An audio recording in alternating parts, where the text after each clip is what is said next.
भगवान के जो भी विवाह हुए सब बड़ी विचित्र गति से हुए हैं। छीन के, झपट के, भगा के, एक्सीडेंटली। रुक्मिणी माता ने तो स्पष्ट ही कहा था कि माम राक्षसेन विधिनोद वह वीर्य शुल्काम, मेरा राक्षस विधि से आप विवाह करो। जैसे आजकल की लड़की कह दे कि चलो हम तुम भाग चलते हैं फिर विवाह करते हैं, ठीक है, तो इतना बड़ा वाक्य ना बोल करके केवल ये कह दिया जाए राक्षस विधि से विवाह करते हैं, तो उसका अर्थ ही यही होता है कि चलो भाग चलते हैं और विवाह कर लेते हैं। इसका अर्थ ही यही होता है संस्कृत में। बड़े ही सुंदर विवाह के प्रसंग पहला प्रारंभ हुआ। आज आगे के विवाहों का वर्णन करेंगे। रुक्मिणी माता को भगवान ने जैसे ही हरण किया, तो क्यों किया? शिशुपाल बेचारा काजल लगा के बैठा था कि नहीं? मौर रख के, सज धज के, दूल्हा के नखरे में बैठा था तन के, और पता लगा थोड़ी देर बाद कि उसको भगवान भगा के ले गए। क्यों ले गए? इसके पीछे का एक कारण है। कारण ये है कि भगवान कभी भी किसी का उधार नहीं रखते हैं, ठीक है। इसने क्या किया? शिशुपाल ने पिछले जन्म में भगवान की पत्नी को भगा ले गया, हरण करके ले गया, और जब ये हरण करके ले गए तो इन्होंने 2 साल तक रखा। भगवान ने कहा चलो समय आने पे तुम्हारा हम बदला लेंगे। लंका में रखा था ना सीता माता को। भगवान ने कहा तुमने मेरी पत्नी को हरण किया, मैं तुम्हारी ऐसी हरण करूंगा बिल्कुल जो होने ही वाली होगी, और ऐसी हरण और बेइज्जती तुम्हारी करूंगा कि तुम जीवन भर याद रखोगे। एक बात बताओ माता, अगर जो कोई मौर धर के जाए विवाह करने, सारी तैयारी, बारात आ गई है, सारा स्वागत सम्मान भी हो चुका है, सब कुछ हो चुका, और पता लगा जैसे ही ब्याह का समय आया उतने में उसकी होने वाली पत्नी को भगा ले गया कोई। अब बताओ, उसकी छाती पे हाथ धर के पूछो उसको कैसा लगेगा? और जीवन भर ये दुर्घटना कभी भूलेगा नहीं वो। भगवान ने कहा कि हम तुम्हारे साथ ऐसा करेंगे जिंदगी में नहीं भूलोगे। पिछले जन्म में इन्होंने सीता माता को 2 साल के लिए रखा, भगवान ने अब की बार अपना बदला चुकाया, तो इनकी होने वाली पत्नी जिसके लिए सब कुछ हो गया था उनको हरण कर लिया, बदला बराबर। फिर इसके बाद जब इनका हरण हो गया तो ये तो आप निश्चित समझो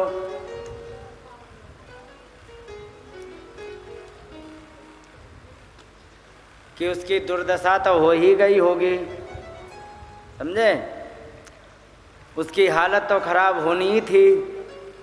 और उसके बाराती आए थे कौन? जरासंध जी महाराज।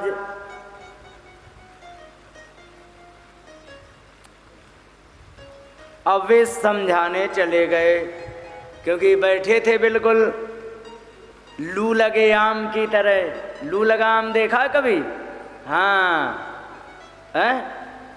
हाँ, वैसे ही लू लगे आम की तरह, भीगे हुए चूहे की तरह बैठा एक तरफ सिमटा हुआ। अब इतना वो तनाव में चला गया तो जरासंध ने सोची कि इसको कुछ चार्ज किया जाए, समझे? हाँ, तो जरासंध आ गए, और जरासंध आकर के शिशुपालम समभ्येत्य हृतदारामिवातुरम नष्टतिशा गतोत्साहं शुष्कवदनम अब्रुवत्। जरासंध आए शिशुपाल के पास और कैसे उदास था, जैसे उसके मान लो पत्नी हो ही गई थी, ऐसे का हरण कर लिया हो। और नष्ट तुषा, चेहरे की चमक खत्म, मुंह लटक गया था। गत उत्साह, सारा उत्साह ठंडा हो गया। शुष्क बदन, ओंठ सूख रहे थे। ऐसे के पास जाकर के अब्रुवन कहने लगे। जब ये दुर्दशा देखी शिशुपाल की जरासंध ने, तो उसको किस प्रकार चार्ज कर रहे हैं सुनो। कह रहे कि भो भो पुरुषार्दूल दौर्मन्य मिदम त्यज। हे पुरुष सिंह, शिशुपाल को कह रहे हैं, हे पुरुष सिंह। अब बताओ, जिसका ये दुर्घटना हो गई वो पुरुष सिंह जैसा दिखेगा कि चूहा की तरह, लेकिन अब उसको चार्ज करना है, थोड़ा सा मन में ढांढस बनाना है। इसको अपने मन की दुर्बलता को, मन में जो तुम्हारे दुख चल रहा है, इसका त्याग कर दो। और कहने लगे कि न प्रिया प्रियो राजन निष्ठा देहेषु दृश्यते। हमारे जीवन में क्या प्रिय हो रहा है या क्या अप्रिय हो रहा है, इसमें किसी भी प्रकार का किसी भी जीव का वश नहीं है। समझे? तुम्हें आगे बढ़ना है, कितने भी तुम्हारे पीछे टांग खींचने में लगे रहें, लेकिन टांग खींचने वाले पीछे रह जाएंगे। तुम्हें आगे जाना है तो चले जाओगे, है कि नहीं? लेकिन यदि अनहोनी होनी है, तुम्हारे पूरे रिश्तेदार, पूरा गांव भर सब कोई तुम्हारा सहयोगी बन जाए, लेकिन अनहोनी यदि लिखी है तो क्या गांव वाले रोक लेंगे? यही कह रहे हैं कि जो प्रिय होना है या अप्रिय होना है, जीव का किसी भी प्रकार से इसमें वश नहीं होता है। और कहने लगे कि यथा दारुमयी ओशिन नृत्यते कुहक एच्छया एवं ईशर तंत्रोयम ईहते सुख दुखयो। कहने लगे कि जैसे दारुमयी ओषित लकड़ी की स्त्री देखी है, कठपुतली, जो कठपुतली होती, यथा दारुमयी ओषित, जैसे वो कठपुतली नृत्यते कुहके क्षया। कुहक माने वो जो नचाने वाला नीचे टेबल के बैठा होता है, उसकी इच्छा से वो नाचती है। वो चाहे तो कमर मटकाएगी, वो चाहे तो गर्दन हिलाएगी, वो चाहे तो हाथ हिलाएगी, वो चाहे तो पैर हिलाएगी, है कि नहीं? उसका अपनी मर्जी से कुछ है? बिल्कुल वैसे ही हम तुम हैं। हाँ, क्योंकि यहाँ सबको नचाने वाला ऊपर है। सबको अपनी अपनी भूमिका दे दी, जाओ तुम इनकी मम्मी बनना है, तुम्हें रोल निभाना है, तुम्हें इनकी पत्नी बन के रोल निभाना है। सब निभा रहे अपने अपने रोल को। और जैसे ही तुम्हारा पाठ समाप्त, सोई राम नाम बोलो तो एक बार, राम नाम होता है कि नहीं? सबके अपने अपने पाठ निर्धारित हैं और सब अपने अपने पाठ को कर रहे हैं। बस अंतर इतना है, अगर जो किसी ने बढ़िया पाठ किया भगवान के अनुसार, तब भगवान उसको धन्यवाद करते हैं, उनका प्रोत्साहन करते हैं। लेकिन पाठ दिया कुछ और भगवान ने, और मंच पे तुम कराए कुछ और, तो पिटोगे कि नहीं? है तो पिटने के लिए एक अलग ब्रांच बना दी है, जिसको कहते हैं नरक लोक। हाँ, ये सब भगवान की ब्रांच है। अच्छा, यदि पाठ करके आओगे तो भगवान आएंगे, लेके चले जाएंगे, और ले जाने के बाद तुम्हें उचित प्रोत्साहन दिया जाएगा। लेकिन यदि तुम्हें जो पाठ दिया जाए वो ना करके तुम और पाठ करके आ जाओ तो कहा जाएगा कि तुम्हें तो सज़ा मिलेगी। और जब सज़ा मिलती है तो उसको वहाँ पर जाके अलग अलग सेल्स बने हैं जिनको हम नरक कहते हैं, 28 प्रकार के करोड़ों करोड़ों जीव जिसने गलत पाठ किया है और वो सजा पा रहे हैं। यथा दारुमयी योषित नृत्यते कुहक इच्छया एवं ईश्वर तंत्रोयम ईहते सुख दुखयो। इसी प्रकार से सारा का सारा संसार सुख और दुख को प्राप्त करता है। जैसा भगवान धागा खींचते वैसे ही नाचते हैं, नाचते कि नहीं। इसीलिए ये बात नरसिंह जी को पता लग गई। उन्होंने सोची जब आप ही के नचाने से, हम आपके धागे खींचने से ही हमें नाचना है तो हमें किस बात की चिंता। उनके यहाँ आ गए बाबा जी, और बाबा जी को जाना था द्वारिका, और द्वारिका जाने के लिए उनके पास कुछ धन था। उन्होंने सोची यहाँ पर हम हुंडी जमा करा दें। हुंडी जानते हो आप लोग? कौन कौन जानता है? ये नए नए बच्चे आए हैं, ये नहीं जानते। बच्चियों, हुंडी जानती हो? नहीं जानते। मैं बताऊं, आज के मॉडर्न ज़माने में समझा दें। जैसे कि तुम्हारा खाता यहाँ का है, ठीक है, यहाँ पर तुमने अपने खाते में पैसे जमा कर दिए और तुम्हें दे दिया गया एक, वो क्या होता है, चौकोर ATM। और तुम चली गई बम्बई, वहाँ लगाया ATM, निकाल लिए पैसे, हो गया कि नहीं। तो ऐसे ही पहले चलता था। तब तो इंटरनेट का तो ज़माना था नहीं। जैसे ये हमारे सेठ जी हैं, एक ये सेठ जी हैं, और इनका अगर जो कोई बहुत अच्छा परिचित हो नीम का थाना में, तो हमारे पास 10-20 हज़ार रुपये हों तो हम कहते हैं सेठ जी आप ये 10,000 रुपये हमें नीम का थाना में चाहिए। तो सेठ जी को मैंने 10,000 दे दिए। सेठ जी ने रसीद बना दी और उसका जो सेवा भार होता है वो अलग से ले लिया, नहीं अलग से दिया तो उसी से काट के जितना बचा वो वहाँ पर कर दिया। तो ऐसे करके जो पैसे का लेन देन होता है इसे हुंडी कहते हैं। ये आ गए जूनागढ़ में बाबा जी। बाबा जी आए, उन्होंने कहा महाराज पता लगा है कि आपका हुंडी का काम है। नरसिंह महात्मा कहने लगे यहाँ खाने को तो है नहीं, तुम हुंडी का काम बता रहे हो। कहेगी नहीं नहीं नहीं नहीं, हमें पता लगा है, गांव वालों ने बताया है आपका हुंडी का काम होता है।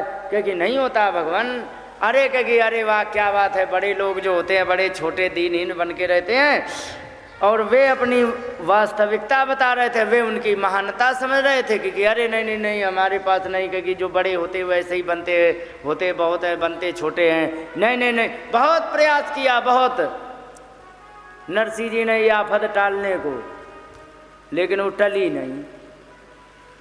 भगवान को कहने लगे कि प्रभु जब आपने भेज ही दिया है, नहीं मान रहे तो लाओ फिर आप देना, फिर अब आप जानो, जब आपने भेजा है तो आप ही करवा रहे तो फिर ला। फिर उन्होंने ले ली हुंडी। हुंडी लेकर के पर्ची भी लिख दी, कहे चले जाओ द्वारिका में। कहीं कौन है? कहे हमारे तो सेठ एक ही हैं। कहीं कौन? सांवल शाह, सांवल शाह सेठ जी के नाम से पर्ची बना दी, और उनको जो धन मिला वो सब दुकान की उधारी चुका दी।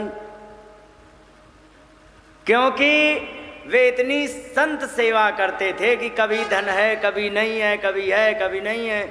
उन्होंने पहले तो उधारी चुकाई, और उधारी चुकाने से जो बचा भंडारा करा दिया, लो खाओ पियो, भगवान ने भेजा है खाओ। मान ही नहीं रहे थे महात्मा, कोई बात नहीं, खाया पिया। वे पहुंच गए द्वारिका में। द्वारिका में पहुँचे, रात भर विश्राम किया, शाम को पहुँचे, रात भर विश्राम किया। सुबह उठ करके महात्मा बोले कि वैसा है भंडारा करने के योजना से आए थे, तो चलो अब सामल सेठ जी ढूंढ लिए जाएं और उनको पर्ची दे करके और अपना काम करा लिया जाए। अब उन्होंने ढूंढना प्रारंभ किया। किनको? सामल सेठ जी को। लिखा था सामल शाह। अब वहाँ सेठ जी का ना अब पता न तब। दिन भर ढूंढा उन्होंने, लेकिन सेठ जी का दर्शन नहीं हुआ। अब वे आपस में लड़ने लग गए। तूने कहा था जबरदस्ती कर लो कि ये जमा कर दो। बड़े उदास होके एक पेड़ के पास बैठ गए। कहने लगे आपस में कि देखो धन तो गया, एक दूसरे के बाल क्यों नोच रहे हो? कम से कम अपनी आपकी सुरक्षा करो, क्यों झगड़ा कर रहे हैं? कम से कम आपस में मिलके रहते हैं। चलो छोड़ो, धन गया सो गया। तब तक देखा एक बढ़िया से राजकुमार जैसे सजे धजे कोई आए। कही कि महाराज जूनागढ़ से पता लगा कोई आया है। अरे महात्माओं के कान खड़े हो गए। हाँ महाराज हम आए हैं। अच्छा। तो कुछ हुंडी का मतलब धन है लेने को उनको? क्योंकि हाँ महाराज बिल्कुल ठीक। अब वहाँ पर उन्होंने ढूंढ ढांड करके जैसे परेशान होकर के हताश निराश होके बैठे, तो अब उनका चेहरा कमल जैसा खिल गया। उन्हें लगा कि हाँ अब काम हो जाएगा। अब जब देखा तो कहने लगे वाह क्या बात है, सेठ जी तो इतने सुंदर हैं। तब तक उनने सुन लिया था कि महाराज हम सेठ जी नहीं हैं। कौन हो? कि हम सेठ के तो मुनीम हैं। अरे वाह क्या बात है। अब कही कि सेठ जी कहाँ हैं? तो कही सेठ जी अपने यहाँ हैं घर पे, वहीं पर अपना कारोबार करते हैं। अच्छा। चलो चारों महात्मा गए। जाने के बाद पर्ची ले ली। पर्ची लेने के बाद उनको जो धन देना था वो दे दिया। कह दिया कि सुनो तुम्हें यहाँ द्वारिका में कितने दिन काम है? क्योंकि 2-3 दिन लग जाएंगे। क्योंकि सुनो 2-3 दिन लगने के बाद फिर जब यहाँ से आप वापस भी जाओगे, क्योंकि हाँ जब जाना तो हमारा आपसे निवेदन है, क्या एक पत्र मुझे नरसी के यहाँ तक पहुँचाना है, और आप जा ही रहे तो आप हमारा एक पत्र उन तक पहुँचा देना। महात्माओं ने भंडारा किया, दर्शन किया, सब कुछ किया, और 1-2 दिन बाद 3 दिन बाद जो भी था, और पहुंच गए वहीं पर। फिर उसी गोदाम में वो दुकान पर ऑफिस में जा कर के वह मिले सामल शाह सेठ जी। तो उन्होंने एक पत्र लिखा। पत्र में उन्होंने लिखा सिद्धि श्री पत्री लिखी, द्वारिका के सामल साय नरसी सो नित्य मोरी राम बाचना, और गद्दी मेरी खोज में संतन को देर भई, अतिशय विलंब हेतु करो क्षमा याचना। भगवान ने कहा कि सब विधि कुशल है यहाँ, कोष में कमी ना कोई, फेर हुंडी लिखबे में रखियो मन काचना, नयो नाम दे के तुमने चोर से बनायो साह, छूटो मेरी छछिया पी छाछ पी नाचना। उन्होंने कहा कि हमारी नरसी जी से राम राम कह देना। और महात्माओं को जो हमारी गद्दी खोजने में समय लग गया, परेशानी हुई, इसके लिए मैं क्षमा मांगूंगा। आपके भक्तों को हमारी गद्दी ढूंढने में विलंब हो गया था, इसलिए नरसी मैं आपसे क्षमा चाहता हूँ। और का सब विधि कुशल है यहाँ सब प्रकार से कुशलता है, और कोष में कसर न कोई, खजाने में कोई दिक्कत नहीं है। कोष मतलब खजाना, खजाने में कोई कमी नहीं है। इसलिए फेर हुंडी लिखबे में रखियो मन कांचना। उन्होंने कहा कि फिर दोबारा यदि हुंडी लिखनी पड़े तो आप अपने मन में कभी भी संकोच मत करना। क्यों नहीं संकोच करना? क्योंकि अभी तक दुनिया वाले कहते थे ये माखन चोर है, ये चित चोर है, ये चीर चोर है, सब दुनिया में मुझे चोर चोर कहते थे। लेकिन आज तुमने नयो नाम दे के मेरा नया नामकरण आपने किया है क्या कि चोर से बनायो शाह। तुमने मुझे चोर से सेठ बना दिया है, इसलिए छूटो मेरी छछियावर छाछ पी पी नाचना। एक एक चुल्लू चुल्लू छाछ पी पी के नाचना मेरा छूट गया। आज से मैं भी आपकी कृपा से सेठ बन गया। समझे? भगवान कह रहे हैं ऐसे हैं, तो यही कह रहे हैं। तो नरसिंह जी अच्छी तरह समझते थे कि संसार में जो हो रहा है सब उन्हीं की कृपा से हो रहा है, और जो कुछ होगा उन्हीं की कृपा से होगा। इसलिए हमारा तो हाथ पैर हिलाना भी सब आप ही की इच्छा से चल रहा है, मेरा अपना कुछ नहीं है। इसीलिए उन्होंने एक बड़ी सुंदर बात कही है। उन्होंने एक बात कही कि महाराज नटवर राज थारो नचायो नाचो। मारा नटवर राज थारो नचायो नाचो। मारा नटवर राज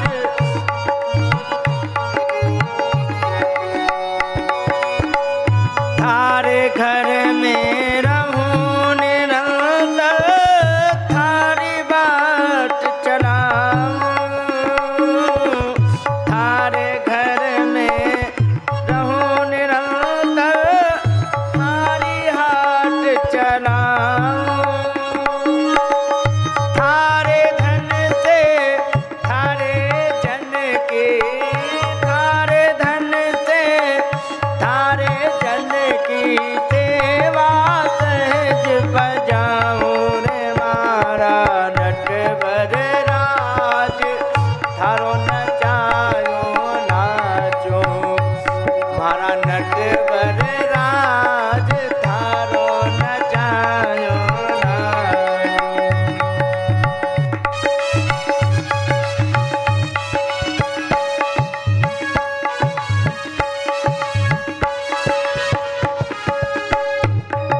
सूखा जो भी देवे थारो भोग लगाओ।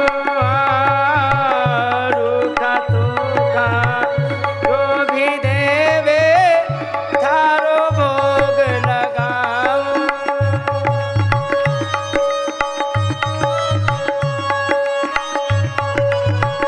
हलवा खीर अरो छाछ राबड़ी।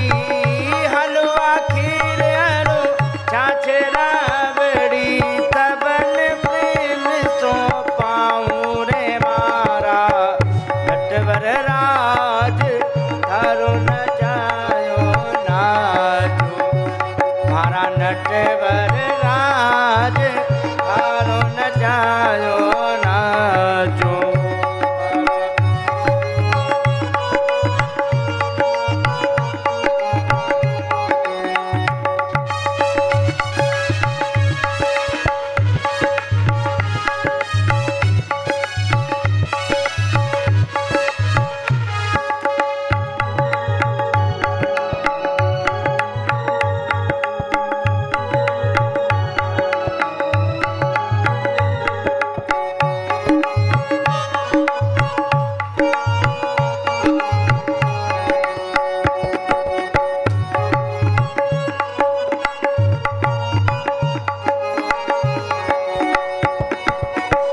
जो रंगरा कपड़ा पहिरावे तो त्वांग बनाओ हाँ। जो रंगरा कपड़ा पहिरावे तो त्वांग बनाओ।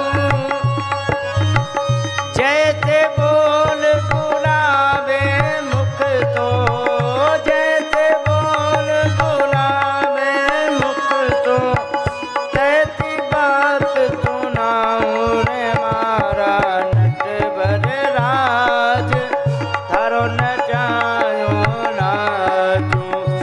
मारा नटवर राज थारो न जायो नाचू।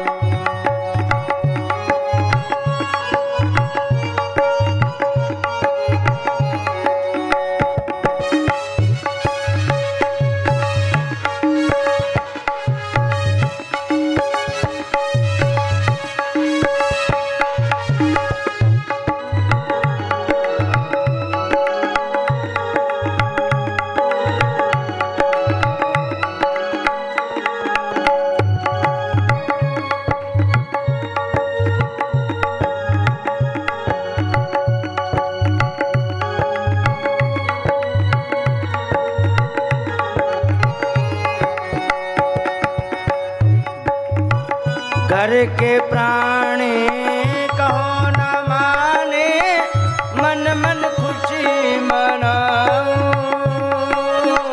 घर के प्राणी कहो न माने मन मन खुशी मनाओ।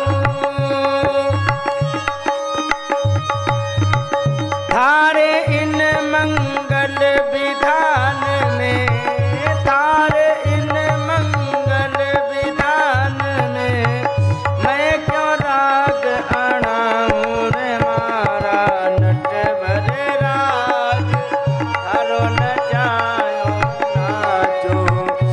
मारा नटवर राज थारो न जायो नाचो।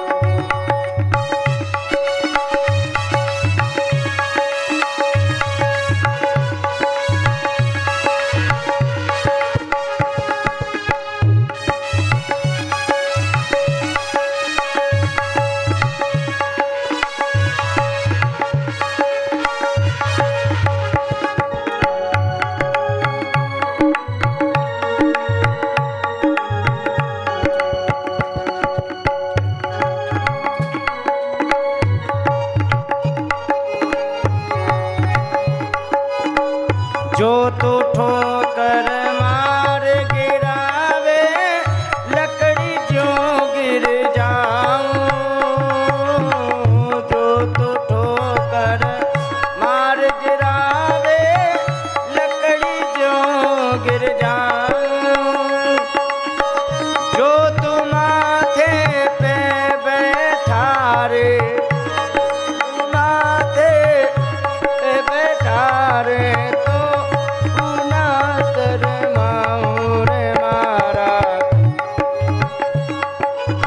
थारो न जायो नाचू। मारा नटवर राज थारो न जायो नाचो। मारा नटवर राज थारो न जायो नाचो।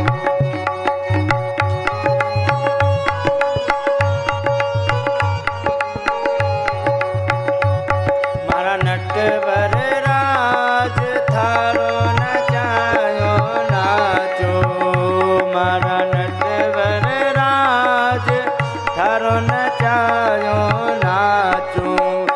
मारा नटवर राज थारो न जायो नाचो। यहाँ पर कह रहे हैं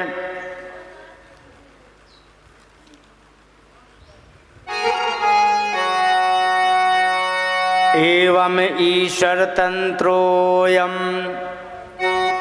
ईहते सुख दुख यो।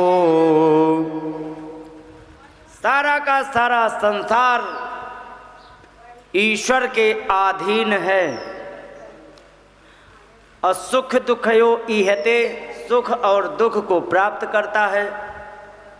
इसलिए आप चिंता मत करो, ये जो हुआ है ये सब प्रकृति का विधान था, इसको ना तुम टाल सकते हो ना मैं टाल सकता हूँ। माने उसको सांत्वना दी, किसको? शिशुपाल को सांत्वना दे रहे हैं जरासंध, और कह रहे हैं चौरे सप्तदशा हम वै संयुगानि पराजिता। और सुनो लाला, मैंने 17 बार आक्रमण किया था, ऐसा वैसा नहीं किया था। तयोविंशति भीर सैन्य जिज्ञा एकमहम परम, मैंने 17 बार आक्रमण किया, 23 अक्षौहिणी सेना के ले जा करके आक्रमण किया, एक भी बार मैं नहीं जीता। 17 में आखिरी में जैसे तैसे करके एक बार जीता। लाला क्या बताया जाए, अब हम उससे झगड़ा कर पाए, हमें बड़ा अंदर से डर लगता है, उसको जीतना बड़ा कठिन है। इसलिए मैं जैसे तैसे एक बार जीत गया था। तो ईमानदारी से बताओ, 18 बार युद्ध में एक बार कोई जीत पाए तो क्या उसे खुशी होगी या नहीं आपके हिसाब से? हैं?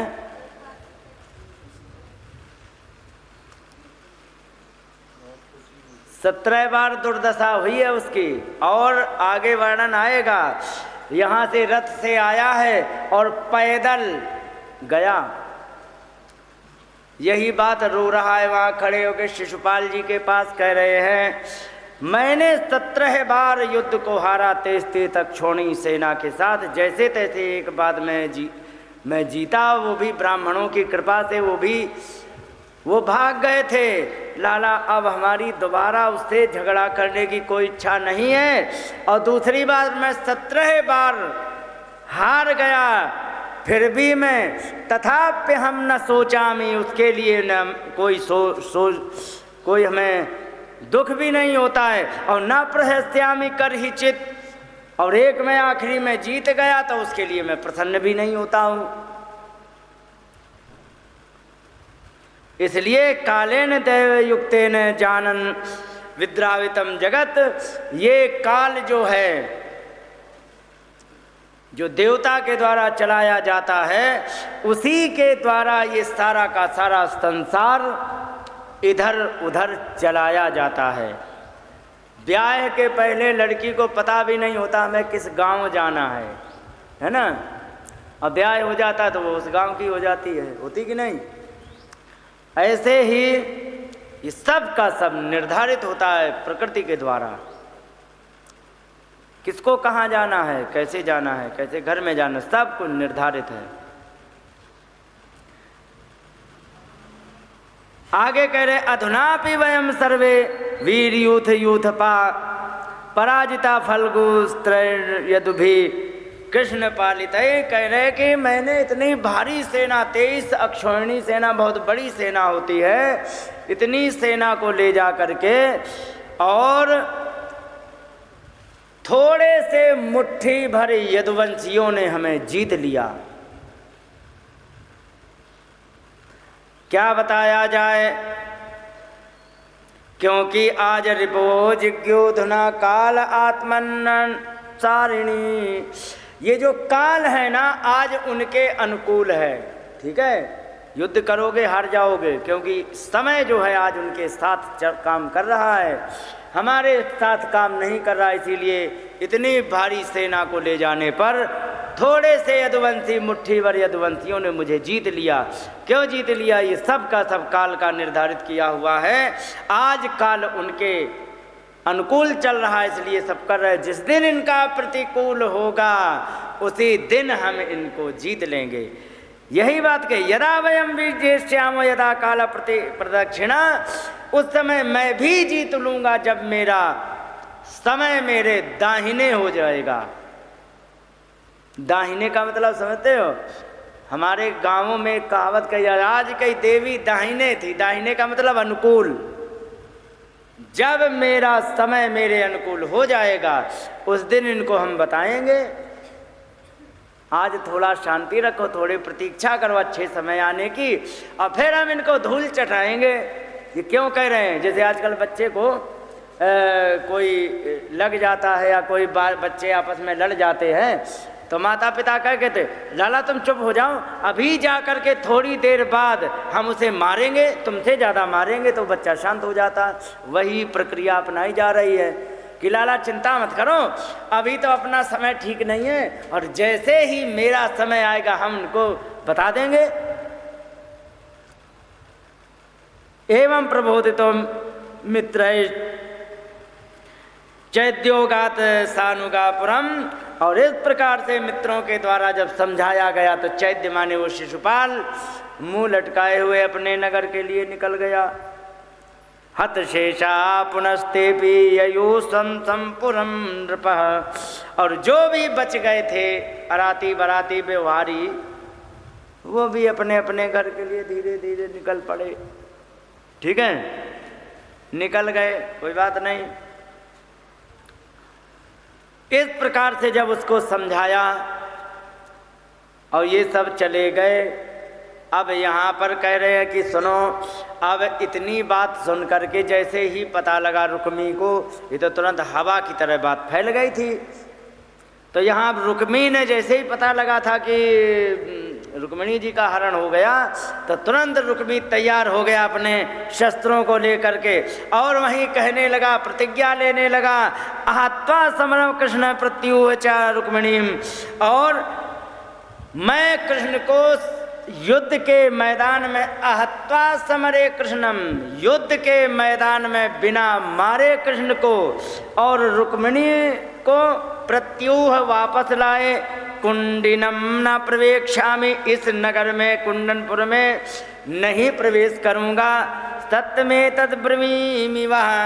मैं तुम सब लोगों से सही कह रहा हूँ कि अगर जो मैं कृष्ण को नहीं मार के आया, रुक्मिणी को वापस नहीं लाया, तो मैं तुम्हें किसी को अपना मुंह नहीं दिखाऊंगा। और इस प्रकार से उसने तुरंत रथ पे अपने अस्त्र शस्त्र तैयार करके और सीधे जाके युद्ध करना प्रारंभ कर दिया। और वहां पर चिल्लाने लगा, कहने लगा कि अरे सुन तो, कहाँ जा रहा है? अद्याहम निशी बाणे गोपाल से दुर्मते, अभी मैं तेरे प्राणों को लिए ले रहा हूं। अरे दुष्ट ग्वाले,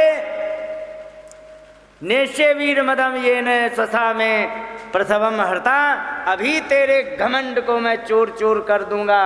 मेरी बहन, स्वसा माने होता है बहन, ठीक है, मेरी बहन को तू जो जबरदस्ती, प्रसभम माने जबरदस्ती हरण करके तू ले जा रहा है, मैं तेरे घमंड को अभी चूर चूर किए दे रहा हूँ। और इस प्रकार से कुत्रयासी सुसारम में मिश्रिता ध्वांक्षवत भी, अरे तू हमारी बहन को चुरा करके हरण करके कहाँ जा रहा है? कैसे? जैसे कि हवन की सामग्री को कौवा उठा ले जाए। ध्वांक्षवत हवि ही, बिल्कुल यही अर्थ है इसका। ध्वांश माने होता कौवा, हवि माने हवन की सामग्री। जैसे हवन की सामग्री कोई कौवा उठा के ले जाए, से तू कहाँ ले जा रहा है हमारी बहन को? रुक्मी कहने लगा, हाँ, हरिश्चेद्य मदम मंद माइना कूट योधिना, मैं अभी तेरे घमंड को दूर किए दे रहा हूं। माया से युद्ध करने वाले छलिया, डांट दिया। और इतने में उसने क्या किया कि तुरंत बाणों को चलाना प्रारंभ किया। लिखा है, अष्टभीर चतुरो वाहन त्वाभ्याम सूतम ध्वजम त्रिभी, और 8 बाण 4 घोड़ों के मार दिए, 2 बाण सूत माने सारथी को मार दिए, और 3 बाण ध्वजा में मार दिए। और इस प्रकार से उसने मार करके, एवं चान्य धनुराधा कृष्ण अभी दिव्याद पंच भी, और इस प्रकार से दोबारा धनुष में 5 बाण चलाए, सीधे भगवान कृष्ण की तरफ छोड़ दिए। और भगवान कृष्ण कम खिलाड़ी तो है नहीं, उन्होंने सारे बाणों को निष्फल कर दिया। फिर उसके पास बहुत सारे युद्ध थे, युद्ध के शस्त्र थे, यहाँ तो नाम लिख के बताया गया, परिगम, पट्टी, पट्टिशम शूलम, शूल माने त्रिशूल होता है भाला, चर्म, ढाल, असी, तलवार, शक्ति, तोमर, शक्ति जो आजकल जिनको हम न्यूक्लियर बम कहते हैं, ऐसे पहले बड़े बड़े ऐसी शक्तियाँ होती थी। लेकिन आजकल किसी के ऊपर बम फेंक दिया जाता है तो वो कर कुछ नहीं पाता है। और तब की विज्ञान इतनी उन्नत हुआ करती थी, किसी भी प्रकार का न्यूक्लियर बम छोड़ा जाए तो यहाँ से उल्टा एक दूसरा उसका एंटी बम छोड़ा जाए जो उससे टकरा जाए और उससे ऐसा केमिकल रिएक्शन हो दोनों ठंडे पड़ जाएं। पढ़े लिखे बच्चे जानते होंगे, जैसे कि ज़्यादा अगर जो तेजाब पड़ गया हो तो चूने का पानी तुरंत डाल लो, तुरंत तेजाब शांत हो जाता है। क्यों हो जाता है? क्योंकि चूने के पानी में तेजाब को ख़त्म करने की प्रॉपर्टी होती है। तेजाब से गल रहा हो तो चूने का पानी तुरंत यदि डाल दोगे तो तेजाब तुरंत पानी जैसा बन जाएगा। इसको न्यूट्रल होना कहते हैं, केमिस्ट्री वाले जानते हैं जो पढ़े लिखे हैं। तो ऐसे ही पहले बम के भी न्यूट्रल कर देने वाली विद्या हुआ करती थी, आजकल नहीं है। आजकल गोली चल गई तो कोई उसका प्रतिकार नहीं है ना। तो बहुत सारी बातें हैं।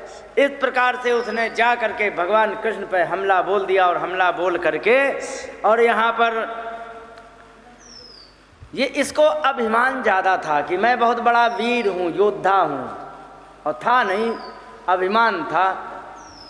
तो जैसे ही जाके लड़े, भगवान ने 2 मिनट में उसको पकड़ के बांध लिया। अब भगवान ऐसे बाज की तरह झपटे, रुक्मिणी जान गई कि अब हमारे भैया राधे राधे होने वाले हैं, क्योंकि जिस तरीके से ये तैयार हुए तो तुरंत जब जान लिया यहाँ पर रुक्मिणी माता ने कि अब हमारे भाई को मार ही डालेंगे, तुरंत चरणों में पड़ के कहने लगी, हंतुम नारहसि कल्याण भ्रातरम में महाभुजः। हे कल्याण, आप मेरे भाई को मत मारो। अच्छा एक बात बताओ, कोई बहन अगर जो जबरदस्ती ब्याह कर रही हो और ब्याह के विरोध करने वाला उसका भाई आ जाए तो उसके यदि जान पे बन जाएगी तो कोई भी बहन अपने भाई को ब्याह के लिए तो नहीं मरवाएगी।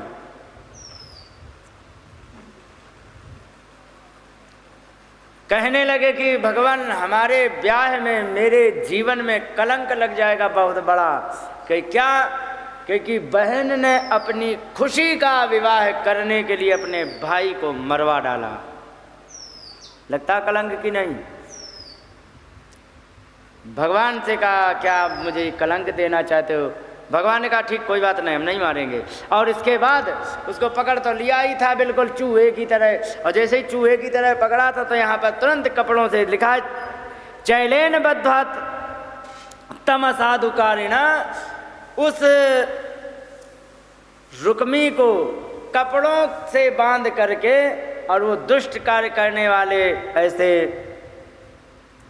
रुक्मी को बांध लिया और स्मशुकेशान प्रवपन व्यरूपयत।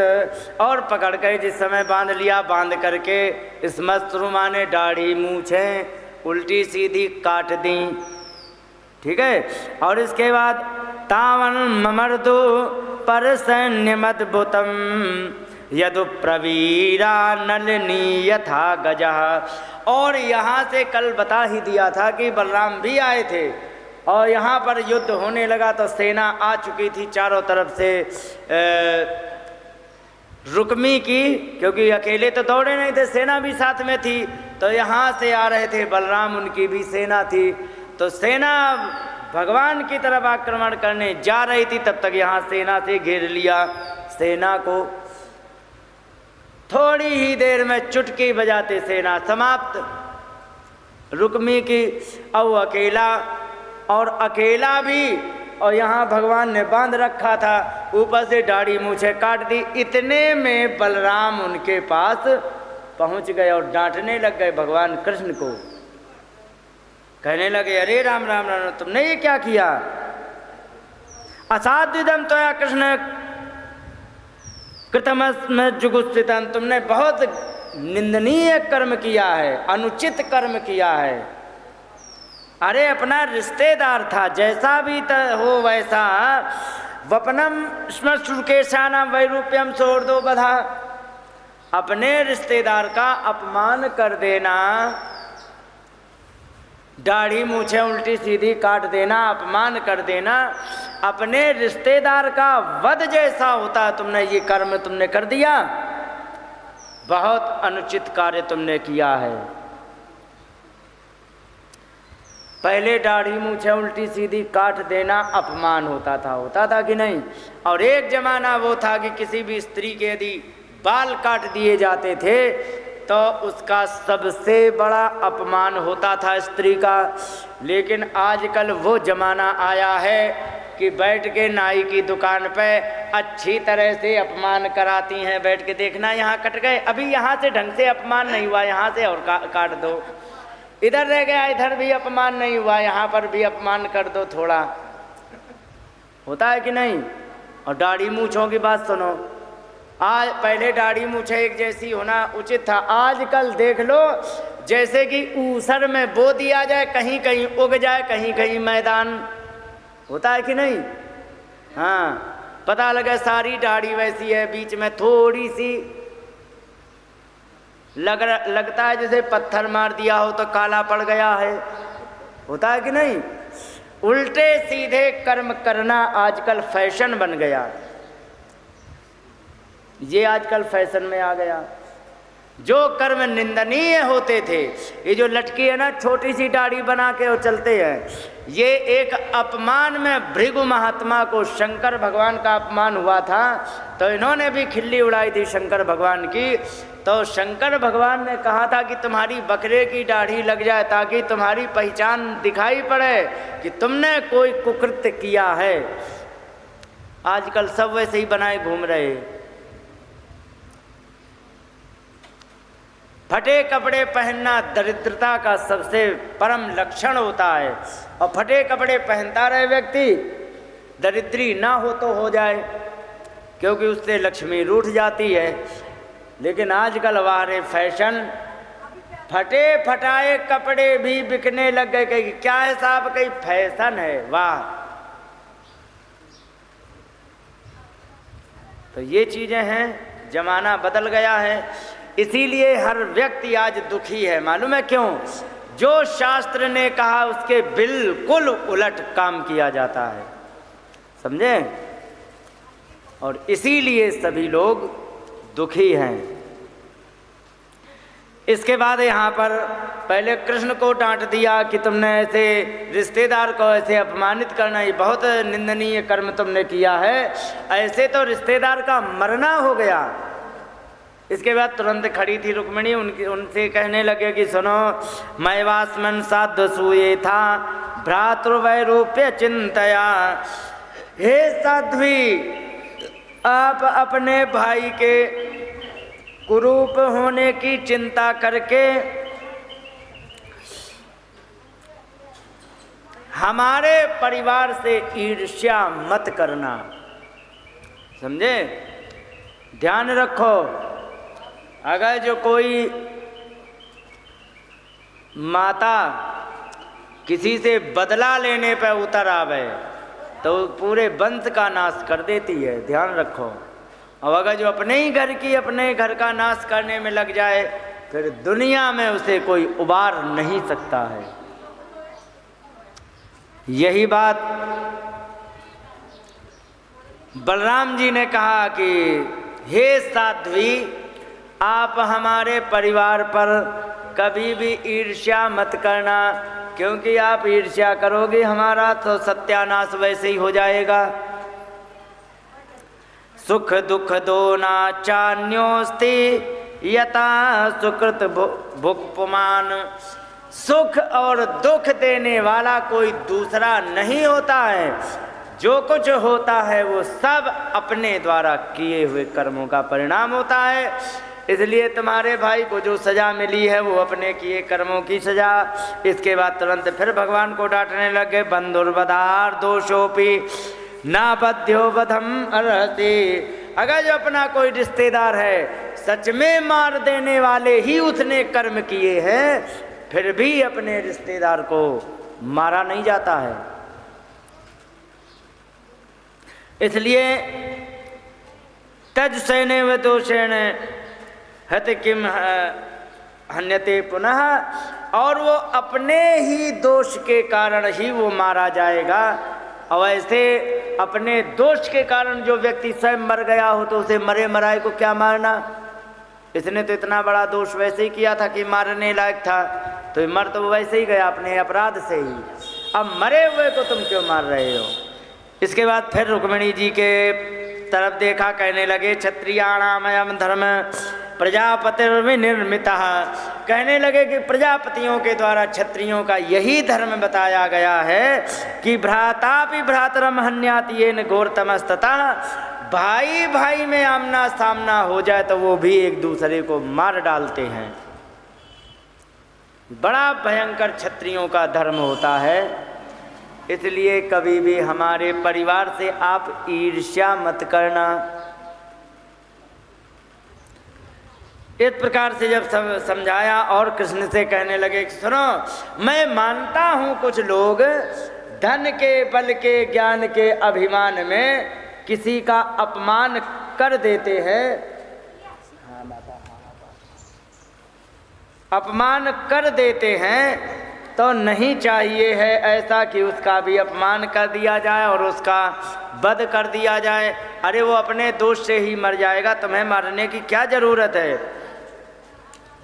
इसलिए तुम्हें इनको नहीं मारना चाहिए था, इनके तुम्हें ये दुर्दशा नहीं करनी चाहिए थी। फिर रुक्मिणी जी से कहने लगे, तो हमेशा विषमा बुद्धि सर्वभूत दुर्मदम यन्मन्य से सदा भद्रम सुहृदाम भद्रम अवज्ञवत, कहने लगे कि ये जो तुम्हारा भाई था ये सबसे ईर्ष्या करता था, सबसे ईर्ष्या करता था, और उसी ईर्ष्यावश इसने हमारे भाई से पंगा लिया था। अब उसे क्या करे, उसको जो समझ में आया वही किया है। इसके बाद यहाँ से लेकर के गए और जा करके द्वारिका में बड़े धूमधाम से विवाह किया गया।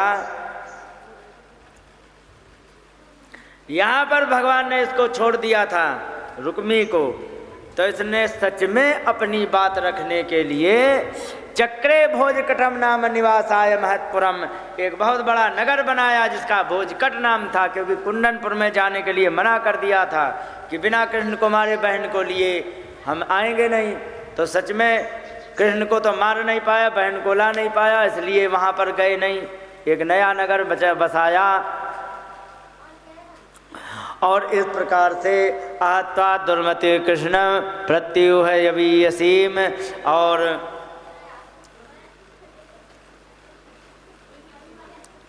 बिना कृष्ण के मारे बिना बहन को लाए वो वहीं रहने लगा, अपने अपमान का स्मरण करते हुए अपने दिन पूरे करने लगा। बोलिए गोविंद भगवान की जय।